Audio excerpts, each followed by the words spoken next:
Blog है मेरी नानी घर का, सॉरी दादी घर का है, दादी घर की नदी का है। और ये नदी बहुत लंबी है। ये नदी में भी बिहार से हमारी ये दामोदर नदी मतलब झारखंड की जो नदी है उससे कनेक्टेड है। और साथ ही साथ में दादी घर और बुआ घर भी कनेक्टेड है। इस नदी के रास्ते से अगर हम जाए तो मैं अपनी बुआ घर ईजिली पहुँच जाती हूँ।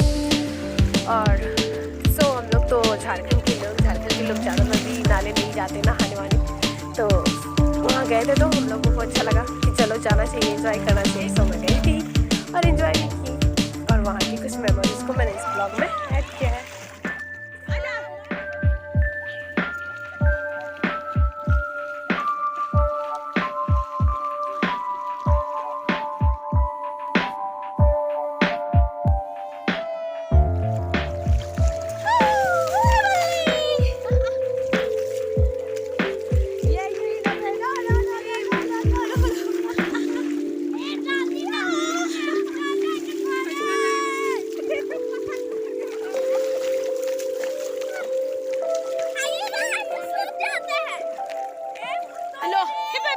एक बैठ जा।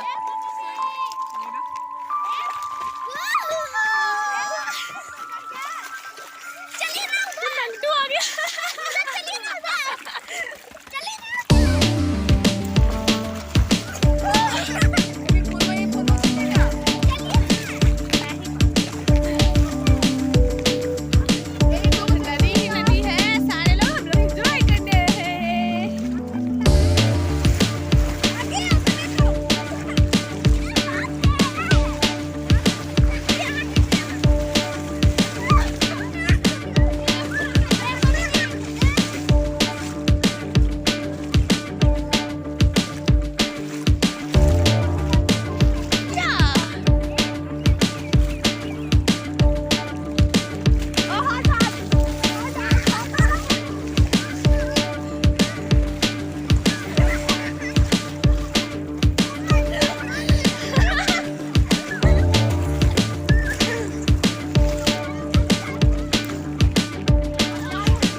शुद्ध वाटर